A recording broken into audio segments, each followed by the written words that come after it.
മോചനം നേടിക്കോ. ഇനി നിങ്ങൾ നോക്കിക്കോ. വേറൊന്നെന്താ? രണ്ടാമത്തെ കഥ, ബദർ മൗലീദിൽ പറയുന്ന രണ്ടാമത്തെ കഥ. ബദരീങ്ങൾ വരികയാണ് എന്തിനു വേണ്ടി? പകരം ചോദിക്കാൻ. ആരോട് പകരം ചോദിക്കാൻ? ഒരാൾ പറയണെന്ത്? ഒരാൾ പറയണം, അങ്ങനെയാ മൗലൂദിലുള്ളത്. അയാൾ പറയണ്, എനിക്ക് പ്രിയപ്പെട്ട ഒരു മോനുണ്ടായിരുന്നു, ആ മോനെ മന്ത്രിയുടെ മകൻ കൊന്നു. എന്തിനാ കൊന്നത്? ഒരു കുറ്റമല്ല, ദുൽമായിട്ട് അന്യായമായിട്ട് എന്റെ മോനെ കൊന്നു. ഞാൻ നാട്ടിലുള്ള പലരോടും പരാതി പറഞ്ഞു, എന്റെ മോനെ ഈ രാജാവിന്റെ മകൻ കൊന്നിരിക്കുന്നു, മന്ത്രിയുടെ മകൻ കൊന്നിരിക്കുന്നു, പ്രതികാരം ചെയ്യണമെന്ന് പലരോടും പറഞ്ഞു നോക്കി, ആരും അംഗീകരിച്ചില്ല.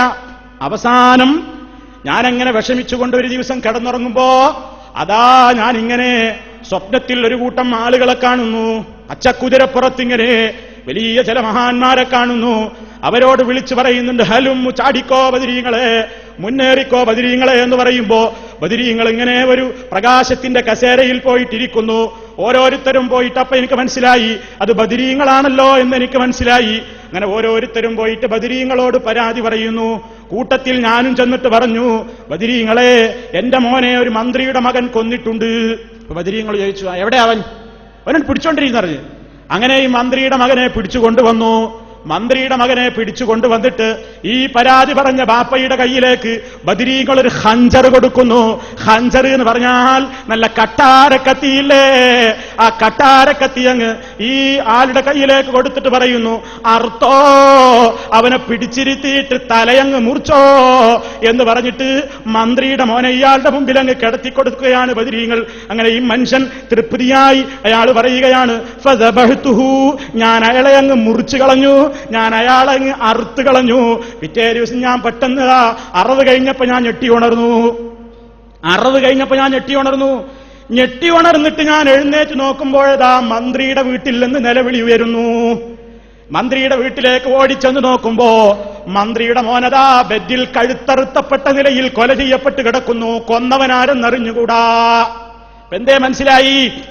മന്ത്രിയുടെ മകനെ കൊല്ലാൻ വേണ്ടി ബദരീകളൊട്ടാകെ ഇളകി വന്നിരിക്കുന്നു. മന്ത്രിയുടെ മകൻ ഒരാളെ അന്യായമായി കൊന്നപ്പോ അയാളെ കൊല്ലാൻ വേണ്ടി ബദരീങ്ങൾ വന്നിരിക്കുന്നു.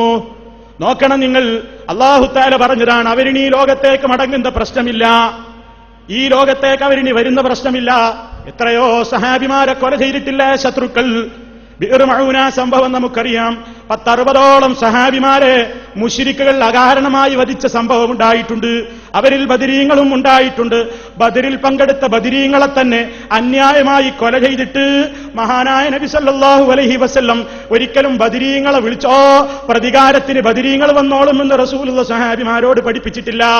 മറിച്ച് റസൂലുള്ള തന്റെ സങ്കടം പറയാൻ ഉപയോഗപ്പെടുത്തിയത് ഒരു മാസക്കാലം കുനൂത്ത് ഓതിക്കൊണ്ട് അല്ലാഹുവിനോട് പറയുകയാണ്, പടച്ചവനെ, എന്റെ അരുമ സഖാക്കളെ കൊന്നവരോട് നീ പകരം ചോദിക്കണേ എന്ന് റബ്ബിനോട് 5 നേരത്തെ നിസ്കാരത്തിൽ നാസിലത്തിന്റെ കുനൂത്ത് ഓതിക്കൊണ്ട് റസൂലുള്ള അവർക്കെതിരെ പ്രാർത്ഥിച്ചു എന്നാണ് പറയുന്നത്. ഇവർ പറയുന്നതോ, ഇവിടെ മന്ത്രിയുടെ മകൻ മരിച്ചപ്പോ മന്ത്രിയുടെ മകൻ ഒരാളെ കൊന്നതിന് പകരം ചോദിക്കാൻ വേണ്ടി ഇവരൊക്കെ കൂടി പച്ച കുതിരപ്പുറത്തിന് വന്നിറങ്ങിയില്ലേ. ഇതാണ് രണ്ടാമത്തെ കഥ. ഇനി കേട്ടോ, മൂന്നാമത്തെ ഒരു കഥയുണ്ട്. അതെന്താ? മൂന്നാമത്തെ ഒരു കഥ പറയുന്നത് പെട്ടെന്ന് പറഞ്ഞ് അവസാനിപ്പിക്കാം.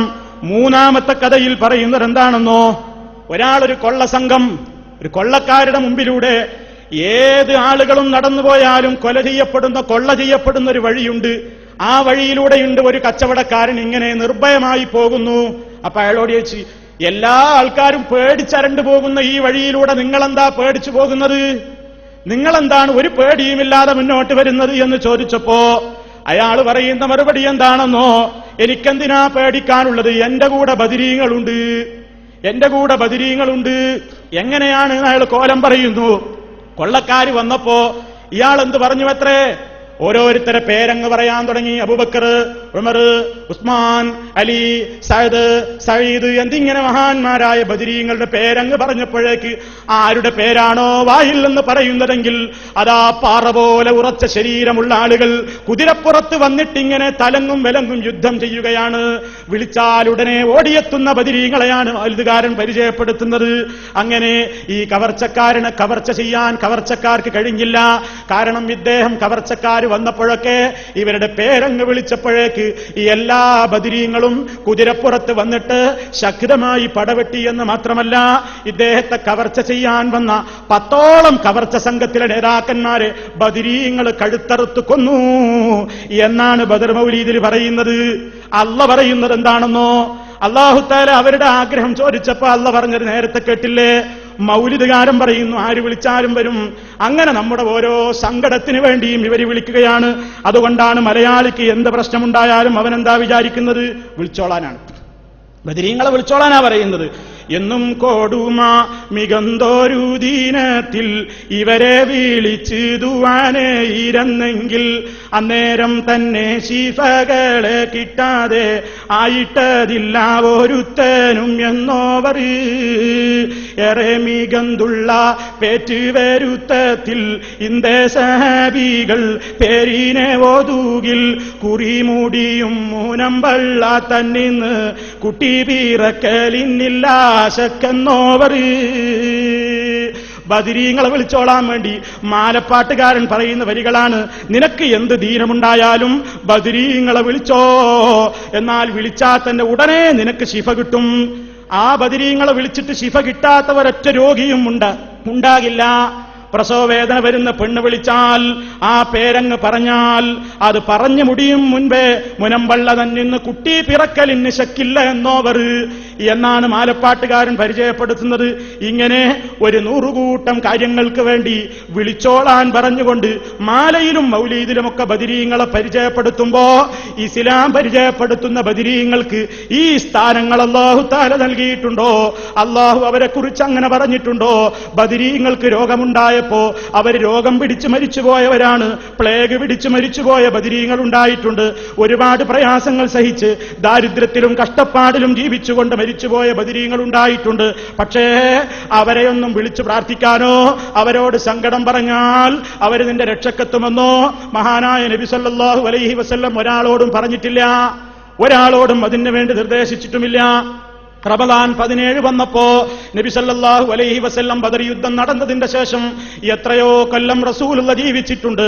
റമദാനിന്റെ 17 ആവർത്തിച്ചപ്പോ ഇതാ ബദർ ദിനമാണ്, അതുകൊണ്ട് ബദരീങ്ങളുടെ മദ്ഹ് ചൊല്ലിക്കോ, അവരെ വിളിച്ച് സങ്കടം പറഞ്ഞോ, അവരെ കൊണ്ട് തവസ്സുലാക്കിക്കോ, അവർക്ക് വേണ്ടി നേർച്ച നേർന്നോ, അവർക്ക് വേണ്ടി അറവ് നടത്തിക്കോ, അവർക്ക് വേണ്ടി ഭക്ഷണം കൊടുത്തോ എന്ന് മഹാനായ നബി സല്ലല്ലാഹു അലൈഹി വസല്ലം പറഞ്ഞിട്ടില്ല.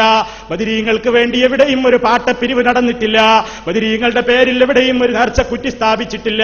ഇന്നും മദീനയിൽ ധാരാളം ബദരീങ്ങൾ അന്ത്യവിശ്രമം കൊള്ളുന്നു. മക്കയിലും മദീനയിലുമായിട്ട് അവരുടെ ആരുടെയും ജാറം കെട്ടിപ്പടുക്കപ്പെട്ടിട്ടില്ല. അവിടെ പച്ചപ്പട്ട് വിരിച്ചിട്ടില്ല, അവിടെ വിളക്ക് കത്തിക്കുന്നില്ല, അവിടെ അതിനുവേണ്ട ആഹ്വാനങ്ങളും നടക്കുന്നില്ല. കാരണം എന്തെന്നല്ലേ? ഇസ്ലാമിന്റെ പ്രവാചകൻ അത് കാണിച്ചു തരാത്തത് കൊണ്ടാണ്, സഹാബിമാരത് മനസ്സിലാക്കിയിട്ടില്ലാത്തത് കൊണ്ടാണ്. നബി സല്ലല്ലാഹു അലൈഹി വസല്ലം അവരോട് അതിന് നിർദ്ദേശിച്ചിട്ടുമില്ല, മറിച്ചാണ് അവരോട് പഠിപ്പിച്ചത്. അതുകൊണ്ട് തന്നെ പ്രിയപ്പെട്ട സഹോദരന്മാരെ, ബദരീങ്ങളുടെ പാത അതിനെ സ്നേഹിക്കലാണ് യഥാർത്ഥത്തിലുള്ള സ്നേഹം.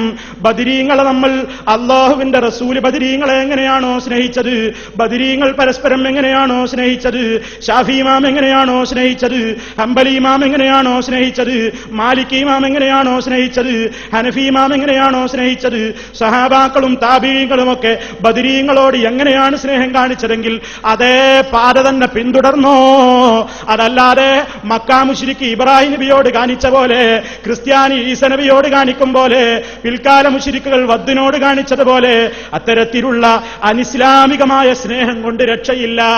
നമുക്ക് രക്ഷയുള്ളത് ബദരീങ്ങൾ ഏതൊരു ആദർശത്തിന് വേണ്ടി പോരാടിയോ, ഏതൊരു ആദർശം ഈ ലോകത്തവർ നട്ടു വളർത്തിയോ, എന്തിനു വേണ്ടി അവൻ ജീവൻ നൽകിക്കൊണ്ട് ഈ ലോകത്തോട് വിട പറഞ്ഞുവോ, അത് ലാ ഇലാഹ ഇല്ലല്ലാഹ്, അല്ലാഹു അല്ലാതെ ആരാധനക്കർഹനില്ല. വഅന്നൽ മസാജിദ ലില്ലാഹ് ഫലാ തദ്ഉ മഅല്ലാഹി അഹദാ, പള്ളികൾ അല്ലാഹുവിനുള്ളതാണ്, അവനോടൊപ്പം നിങ്ങൾ ഒരാളെയും വിളിച്ച് പ്രാർത്ഥിക്കരുത്. ആരെ വിളിച്ചു പ്രാർത്ഥിച്ചാലും അവർക്ക് നിങ്ങൾക്ക് ഉത്തരം ചെയ്യാൻ കഴിയില്ല. നിങ്ങൾ വിളിക്കുന്ന വിളി അവർ കേൾക്കുന്നില്ല. കേട്ടാൽ തന്നെ അവർ ഉത്തരം ചെയ്യുന്നില്ല. പരലോകത്ത് നിങ്ങൾ ഈ വിളിച്ച വിളിയവരറിയുന്നില്ല. നിങ്ങൾ അവരോട് ഞങ്ങൾ നിങ്ങളെ വിളിച്ചവരായിരുന്നല്ലോ എന്ന് പറയുമ്പോ സകല വ്യക്തികളും അതിനെ നിഷേധിക്കുന്നതാണ് എന്ന് ഖുർആൻ തന്നെ പറയുന്നു. അതുകൊണ്ട് ചുരുക്കത്തിൽ പ്രിയപ്പെട്ട സഹോദരന്മാരെ, ബദരീങ്ങൾ ഈ സമുദായത്തിലെ ഉത്തമന്മാരായ ആളുകളാണ്. അവർക്ക് അല്ലാഹുവിന്റെ അടുക്കൽ മഹനീയമായ സ്ഥാനമാണുള്ളത്. സ്വർഗത്തിൽ അവർ ഉന്നതമായ സ്ഥാനത്തിലാണ് അവരുള്ളത്. അവരോടുള്ള സ്നേഹം എന്ന് പറഞ്ഞാൽ അവരെ വിളിച്ച് പ്രാർത്ഥിക്കലല്ല, അവരോട് സങ്കടം പറയലല്ല, അവരുടെ പേരിൽ നേർച്ച നടത്തലല്ല, അവരുടെ പേരിൽ പെട്ടിപ്പിരിവ് നടത്തലല്ല, അവരുടെ പേരിൽ മൗലീദും മാലയും ഇല്ലാത്ത കെട്ടുകഥകൾ ഉണ്ടാക്കിയിട്ട് അവരെ മദ്ഹ് പറയലല്ല. മറിച്ച് അവർ ജീവൻ നൽകിയത് ലാ ഇലാഹ ഇല്ലല്ലാഹ് നട്ടു വളർത്താനാണ്. അബൂജഹലിനോടും മുശ്രിക്കിനോടും ഒക്കെ പോരാടിയത് അള്ളാഹനെ മാത്രം വിളിച്ച് പ്രാർത്ഥിക്കണമെന്നും അള്ളാഹ്ക്ക് മാത്രം നേർച്ച ചെയ്യണമെന്നും അള്ളാഹ്ക്ക് മാത്രം സുജൂദ് ചെയ്യണമെന്നും അള്ളാഹുടെ കഅബ മാത്രമേ തവാഫ് ചെയ്യാൻ പാടുള്ളൂവെന്നുമൊക്കെ കർശനമായി പഠിപ്പിച്ചതിന്റെ പേരിൽ അതിനെ എതിർക്കാൻ വന്ന മുശ്രിക്കിനോടാ പോരാടിയത്.